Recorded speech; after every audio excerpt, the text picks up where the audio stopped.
evening. More cops, along with police dogs, have joined family, friends, and concerned residents in the search for 27-year-old CHALEEN Evans, who went missing on Christmas morning from Orchard Hopewell in Hanover. Evans, otherwise called Chin, was reportedly last seen running from the Orchard Gardens home of her child's father. Police reports coming into our news center are that she went missing at approximately 6 a.m. on Saturday. A search partly comprised of residents from both Evans's community and Orchard Gardens, assisted by cops from Lucy and Sandy Bay, have been searching for her. The search has so far been futile. It is reported that the university student has been acting in a strange manner for weeks. It is also reported that on Christmas Eve, December 24, she threatened to jump from the roof of her parents' home in Clifton, Hanover, but was dissuaded. Relatives reportedly said that Evans suffered from depression and was last seen running into nearby bushes when she left the house of her child's father on Saturday.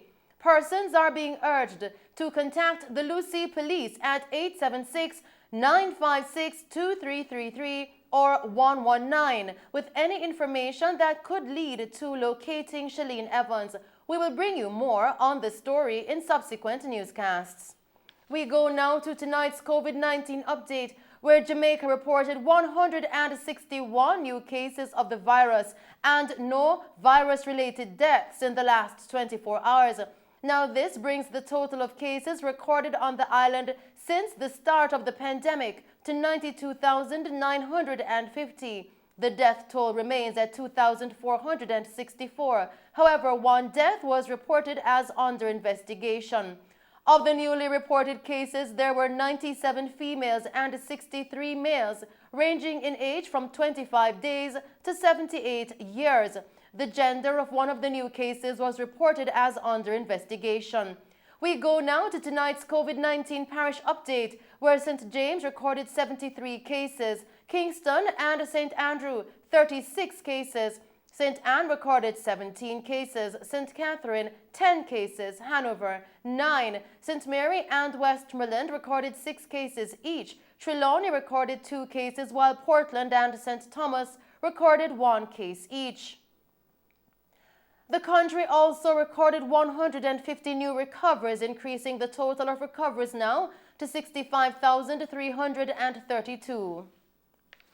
In other news tonight, a shipment of self-administered COVID-19 test kits are set to arrive on the island later this week. This as the Health and Wellness Ministry moves to incorporate home testing as part of the national strategy for self-monitoring and virus transmission risk reduction.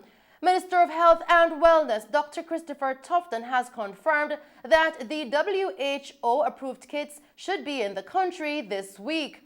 He previously announced that the ministry would import 150,000 of the devices to be made available free to Jamaicans under guidance. Dr. Tufton noted, however, that there is a significantly wider margin of error with these types of kits compared to PCR tests, and that the results heavily depend on how they are administered. Still tonight, the National Water Commission, NWC, is reporting that it has suspended operations at its Charlestown No. 1 deep well in Portland due to a mechanical problem. Customers served by the system will likely experience low pressure or no water conditions.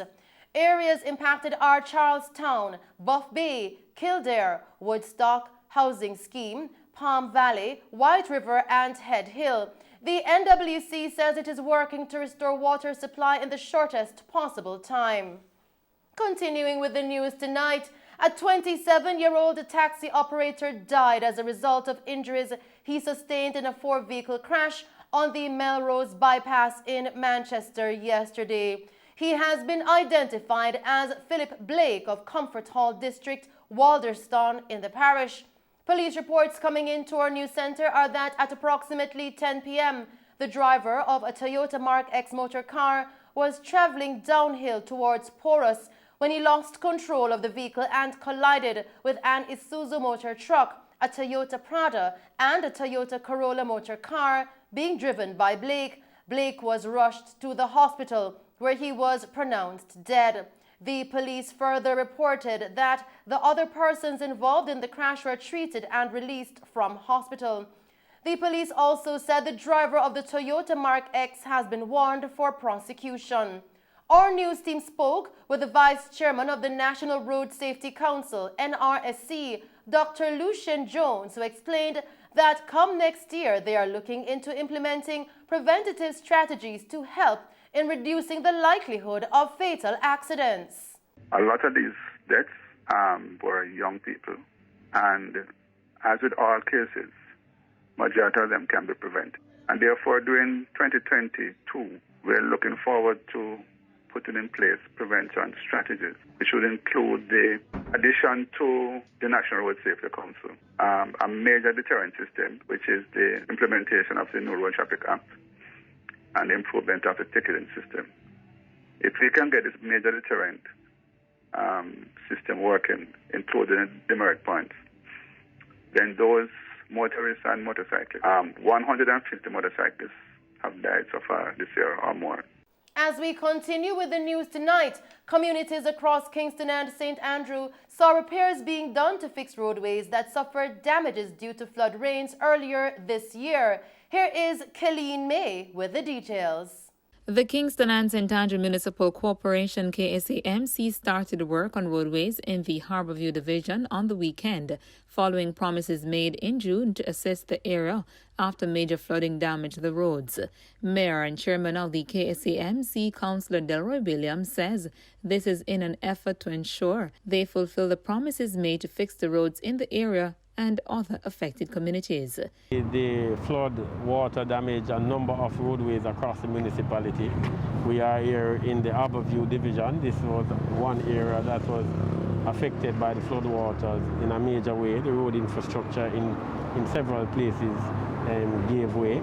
And we came here and we did an inspection across the municipality, and we did an inspection here at that time with Councillor Oliver Clew, MP Mrs. Juliet Olness, and the KSAMC committed that it would do repair works to several roads that were damaged by floodwaters, and one was Lunar in Melbrook Heights, and we have started that. You are seeing that today, and we are satisfied and we are pleased. We are progressing also in the Norman Gardens Division, and those works are to be completed in early January, and we have completed some road repair works in the Duane Park Division, and so far there are some works in the Duane Park Division along the Duane River that is to start sometime in early January in terms of the river itself, to ensure that we protect the Duane Park and the New Haven community from floodwaters. Mayor Williams also explained that inspections are being done across Kingston and St. Andrew to ensure that the roadways can withstand flooding. We have introduced a system of scheduled inspections of roadways, in particular those roadways that we have done repair works. So we have scheduled inspections like in 6 months, 18 months, 2 years, 3 years. So we continue to inspect the roadways. We do also schedule inspections after major floodwaters, after heavy rains. And so far what we are seeing is that our roadways are standing up to flood condition.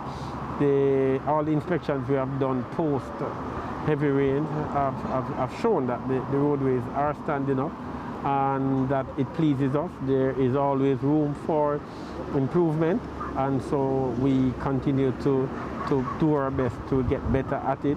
We are ensuring that the roadways are constructed and the repair works are done as best as we can with the resources we have.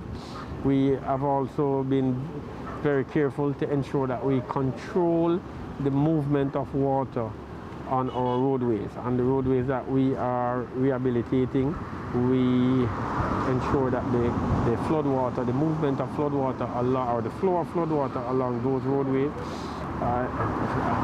that flow is done according to design and plan. So I would say with the limited resources, I would say we are doing a good job so far. Councillor for the Harborview Division, Oliver Clue, thanked the Mayor and the KSAMC for their help in repairing the roadways.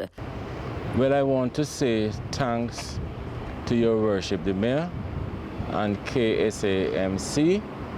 I recall during the hurricane season, the month of June, it's total disaster to the people of the Harborview Division, and especially up in Melbrook Heights, the top of Luna and Crusher in Harbour Heights. Our mayor visited the area and he gave us his commitment, and today I am very proud. I'm a tall man. The residents, as you can see, are very pleased, very happy. We now have Barber Green on this road, and there's some highway without Barber Green. So I am very, very, very grateful for the support that I have received from Your Worship, the Mayor. I recall chapter hours, we end up with over $500,000 spent to ensure that our people were very comfortable. So I'm very grateful, and the residents, as you can see. We are now planning a special opening for this road where we want to kill a goat and we want to invite our guests to come and eat and drink with us, and we celebrate to have a highway. This road have all the infrastructure. We have the retaining walls, we have the curve and channel and things of that sort. This is the way we ought to go. We cannot build our road and we don't have make any provision for the drain, the water, the curve and channel and things of that sort. So I'm more than grateful. Reporting for Mello TV News, I'm CHALEEN May. Thank you, CHALEEN, for that report.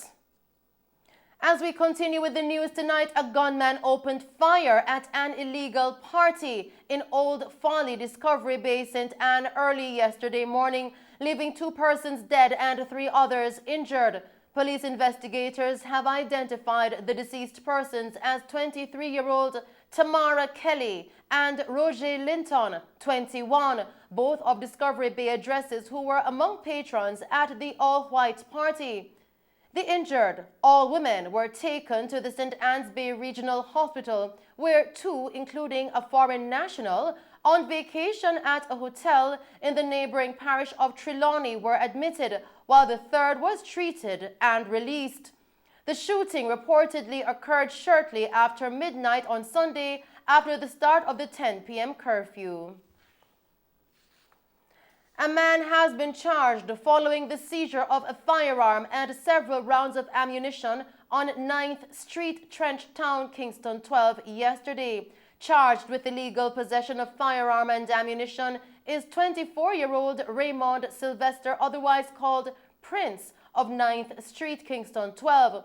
Reports from the Denham Town Police are that at approximately 5:45 p.m., a team was on patrol when they observed Sylvester with a handgun. On their approach, he reportedly threw the firearm onto a nearby premises before attempting to flee the area. He was accosted. The premises was searched, and 1 Taurus 9mm pistol and 8 9mm cartridges were seized. And that's our news package for you tonight. Thank you for tuning in to Mello TV, Evening News at 8. I am CHALEEN Hill. Do stay safe and pleasant viewing.